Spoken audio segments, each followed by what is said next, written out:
વડોદરા લક્ષ્મીપુરા પોલીસે દંડા વડે માર માર્યો હોવાના આક્ષેપ કરતો સ્થાનિક યુવક વડોદરા લક્ષ્મીપુરા પોલીસ સ્ટેશન વિસ્તારમાં આવેલા જૂના દીનદયાળ નગર વડાના મકાનમાં રહેતા 27 વર્ષના યુવક નામે ચંદનકુમાર સંજયભાઈ ઝાને દારૂ પીધેલા કેસમાં લક્ષ્મીપુરા પોલીસ દ્વારા માર મારવામાં આવ્યો છે તેવા આક્ષેપ ચંદનકુમાર દ્વારા કરવામાં આવ્યા છે। કારણ કે થોડા દિવસ અગાઉ દીનદયાળ નગર વડાના મકાનમાં બિયર લઈને જતો યુવકનો વિડીયો વાયરલ થયો હતો, જેમાં ચંદનકુમાર નામનો યુવક બિયર લઈને જતો જોવાઈ રહ્યો છે। તે બાદ વિડીયો વાયરલ થતા સ્થાનિક લક્ષ્મીપુરા પોલીસ દોડતી થઈ હતી અને ચંદનકુમારને પકડી લાવી દારૂ પીધેલાનો કેસ કરવામાં આવ્યો હતો। જે બાદ પોલીસ સ્ટેશનમાં યુવકને દંડા વડે 2 થી 3 પોલીસ દ્વારા માર મારવામાં આવતા યુવક ગોત્રી હોસ્પિટલ પહોંચી સારવાર કરાવી હતી અને માર મારનાર પોલીસ પર કાયદેસરની કાર્યવાહી થાય તેમ ઇજાગ્રસ્ત યુવકે જણાવ્યું હતું। શું બનાવ બન્યો તો આજે?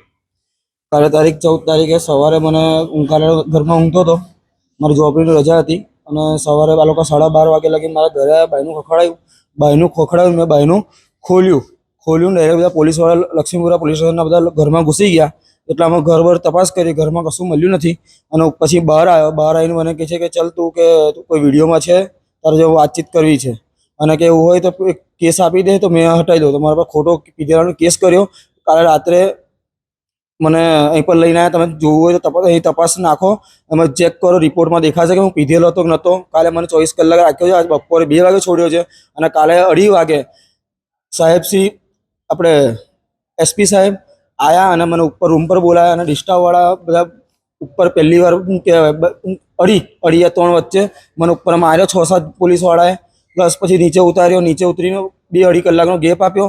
પછી પીઆઈ સાહેબ આવ્યા, પીઆઈ સાહેબે પાછા મને ઉપર બોલાવ્યો બીજા માળ પર। એમાં એ રૂમમાં કેમેરા નથી, એ રૂમમાં મને પાછા 5-6 પોલીસવાળાએ મને માર્યા। મને થાપામાં, કમરમાં અને પગમાં ઈજા થઈ છે અને એના માટે હું હવે ઘરે છૂટીને ગયો ઘરે અને પછી હું થાકી ગયો તો નયો બયો ફ્રેશ થઈને હું હવે દવાખાનામાંથી બેસાડ્યું ના ઘરે ખાવા માટે, એટલે હું ઘરે દવાખાને આવ્યો, દવાખાનામાં ચેકઅપ કરાવ્યું, ડૉક્ટરને બતાવ્યું કે આવું થયું છે, ડૉક્ટરે સલાહ લીધી અને દવા કરાવી છે હમણાં। મારું ચંદનકુમાર સંજયભાઈ ઝા।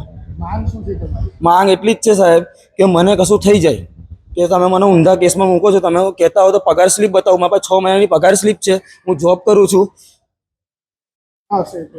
પગાર સ્લીપ છે 6 મહિના, હું 6 મહિના જોબ કરું છું, વ્યવસ્થિત સુધરી ગયો છું, કોઈ મારા મતલબ નથી। પણ આ તો ખોટા કેસમાં મને હર વખતે ધમકી આપે છે, હું તને ઊંધા કેસમાં ફસાઈ નાખીશ। તો સાહેબ મને કશું થઈ જાય તો જવાબદારી કોની? હું તો સાહેબ હવે મને ત્રાસ લાગશે તો હું છે ને ફાંસી ખાઈ લઈશ।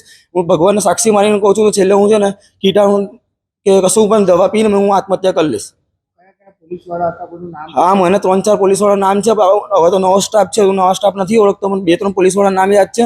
અનિલભાઈ, એક અનિલભાઈ કરીને છે, લાંબા સરખા અનિલભાઈ છે, ગઢવીભાઈ છે, મહેશભાઈ છે, મહેન્દ્રભાઈ છે, એ 4ના નામ ખબર છે, 2ના નામ નથી ખબર। હા, બીજા સામે આવશે હું ચેક ઓળખ કરી લઈશ સર।